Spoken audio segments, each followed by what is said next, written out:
Nobody messes with someone who answers like this. Not because they shout louder, because they stay calm and they choose the right words. Think about the last time someone tried to push you. They cut you off. They talked over you. They threw a little jab and waited for you to react. And you felt it, right? That heat in your chest. That urge to prove yourself. To fix the moment. But here's the problem. The second you react, you lose control. Not of the argument of yourself. Stoic life isn't about being quiet. It's about being unshakable. You don't beg for respect. You create it with how you respond. In the next few minutes, I'll give you 5 short replies. No insults, no drama. Just clean lines that stop the nonsense fast without giving away your peace. You know that type of person. They always talk over you. You start explaining something. They jump in halfway. Louder, faster. Like volume means they're right. It happens in meetings. You're sharing an idea. They cut you off. They smirk. They throw in a quick comment to make you look small. People look around the room, and you feel your chest tighten. It happens at home too. A family member says a joke that isn't a joke. A friend twists what you said. A co-worker calls you too sensitive the moment you push back. And the more you explain, the worse it gets. Because explaining gives them more to grab onto. That's the trap. They don't want to understand you. They want you emotional. They want you reacting. Once you react, they control the moment. This is where Stoic life gets real. Not in quotes. Not in books. Right here. You have 2 choices. React like everyone else, or answer like someone who runs their own mind. So yeah, this is where Stoic life gets real. Not in quotes. Not in books. Right here, when someone tries to pull you into their chaos. And here's what most people get wrong. They think the goal is to win the argument. So they talk more. They explain more. They get louder. And they lose. In this video, I'm going to give you 5 smart replies. Short sentences. No insults. No drama. Just clean lines that shut things down and keep your peace. These work with a rude co-worker. A boss who talks over you. A family member who pushes your buttons. Even the person who's trying to twist your words. And listen, reply #3 is the one manipulators hate. It doesn't just stop the moment. It flips the whole dynamic, fast. Because it forces one thing, respect, or the conversation ends. Stay with me to the end. Once you start using these lines calmly, something changes. People stop testing you as much. Not because you got aggressive, because you got harder to control. Most people miss one thing. They think the goal is to win the argument. So they chase the last word. They explain too much. They defend every detail. They raise their voice. Meanwhile, the other person isn't arguing to understand. They're arguing to dominate. They want control, not truth. Stoic life has a different kind of power. Not the power to crush people. The power to stay steady. Epictetus said it isn't events that upset us. It's our judgment about them. So the moment you react on autopilot, you hand them the steering wheel. Marcus Aurelius had the same idea. Keep your inner mind steady, like a rock in waves. The waves hit, the rock stays. And Seneca warned about anger for a reason. Anger makes you say things you later regret. Every time. So these aren't comebacks. They're boundaries. Simple sentences that protect your dignity without drama. One rule before we start. These lines only work if your tone matches your words.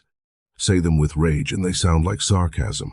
Say them with fear and they sound like permission. The power is calm. The power is precision. Some people are addicted to volume. If they're louder, they think they're stronger. They interrupt you. They talk over you. They keep the conversation moving so fast you can't even finish one thought. And they're waiting for you to do one of 2 things. Submit or explode. If you explode, you step into their arena. That's where they win.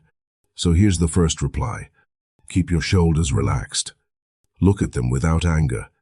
And say, plain and steady, I don't need to raise my voice to be right. That line does something quiet, but sharp. It forces a comparison. Everyone in the room can feel it, noise versus control. And it tells the other person, without a fight, you can yell all you want, I'm not going down there with you. If they keep shouting after that, they look smaller. Because now it's obvious the volume isn't confidence. It's insecurity trying to wear armor. This is Stoic life in real time.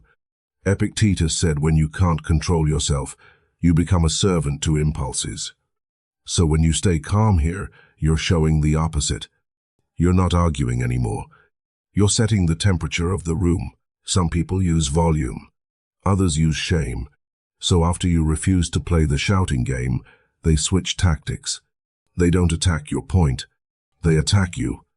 A little sarcasm. A joke that cuts. A comment meant to embarrass you in front of others.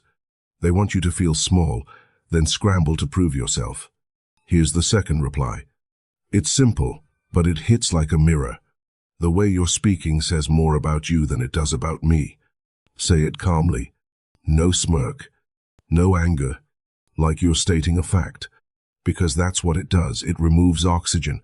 Insults need a target that accepts them. When you don't accept them, the insult doesn't land. It just hangs in the air and points back to the speaker. And this is pure Stoic life. You can't control what they say, but you can control what it means to you. If you treat their disrespect as proof that you're weak, you suffer. If you see it as proof of their inner state, you stay free. That calm freedom is what they can't stand. After a line like that, most people feel something new. Not victory, control. Because you didn't win by being mean. You won by not letting their mood enter your body. Now, before we go to the next one, make this real for a second. Pick one of the first two lines. Picture the next moment you'll use it. A meeting, a group chat, a family dinner. See your face, see your posture. No tight jaw, no fast talking, just calm. That's the difference between a good line and a powerful line. The words are simple. The delivery is the weapon.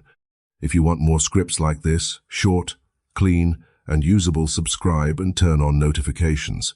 I drop these often, and they're meant to be practiced, not just watched. Now, reply #3. This is the one manipulators hate, because it doesn't argue. It sets a standard. And the moment you set a standard, the whole dynamic changes. So now you've got control.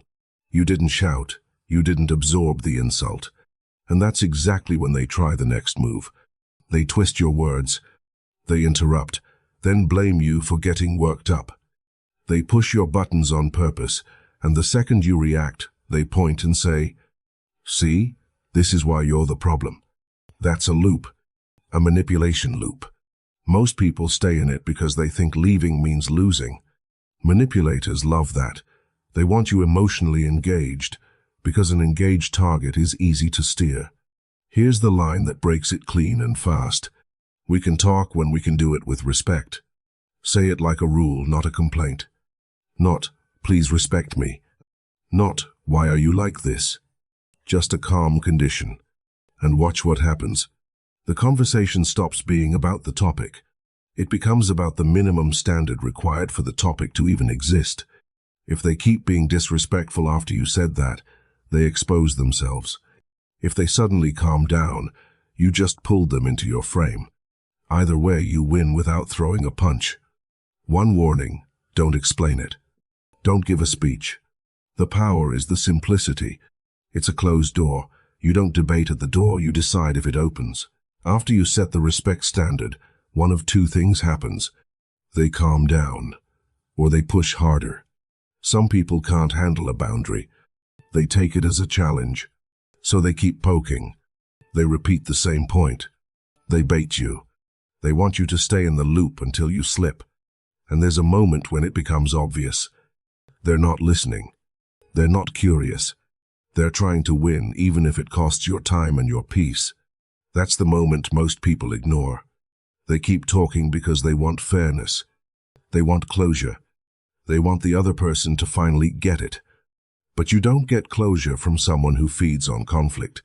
So here's reply #4. It's clean. It's final. It doesn't argue. I'm not going to continue this conversation. No drama. No long explanation. No apology. Say it calmly, then disengage. Step back. Change the subject. Walk away if you need to. This is Stoic Life in action. Your attention is currency. When you give it to chaos, you pay with your peace. And the strongest move isn't the last word. It's knowing when the conversation is no longer worth your mind. After you end a toxic conversation, there's another situation that shows up a lot. Not everyone is trying to fight you. Sometimes they're just pushing hard. A friend insists you have to agree. A co-worker keeps pressuring you to see it their way. A family member acts like disagreement is disrespect. If you argue point by point, it never ends. If you give in, you pay for it later. So here's reply #5. It holds your ground without turning it into war. That's your view. I respect it, but I don't share it. Say it slow. No attitude, no sarcasm, just calm. It tells them 3 things at once. I heard you. I'm not attacking you. And I'm not moving. And the best part? It leaves them with nowhere clean to hit you. Because you didn't insult their opinion. You simply refused to adopt it. That's emotional independence. And that's Stoic life. After you end a toxic conversation, there's another situation that shows up a lot. Not everyone is trying to fight you. Sometimes they're just pushing hard. A friend insists you have to agree. A co-worker keeps pressuring you to see it their way. A family member acts like disagreement is disrespect. If you argue point by point, it never ends. If you give in, you pay for it later. So here's reply #5. It holds your ground without turning it into war. That's your view. I respect it, but I don't share it. Say it slow. No attitude, no sarcasm, just calm. It tells them 3 things at once. I heard you. I'm not attacking you. And I'm not moving. And the best part? It leaves them with nowhere clean to hit you. Because you didn't insult their opinion. You simply refuse to adopt it. That's emotional independence. And that's Stoic life. 12. Now let's lock these in. Because repetition turns phrases into reflexes. 1. I don't need to raise my voice to be right. 2. The way you're speaking says more about you than it does about me. 3. We can talk when we can do it with respect. 4. I'm not going to continue this conversation. 5. That's your view. I respect it, but I don't share it. Don't underestimate what these lines do. People who rely on pressure need you to react. When you stop reacting the way they expect, the whole script changes. Over time, people approach you differently. Not because you got aggressive, because you got harder to control. If this helped, subscribe and turn on notifications. And tell me in the comments, which reply are you going to use first and where?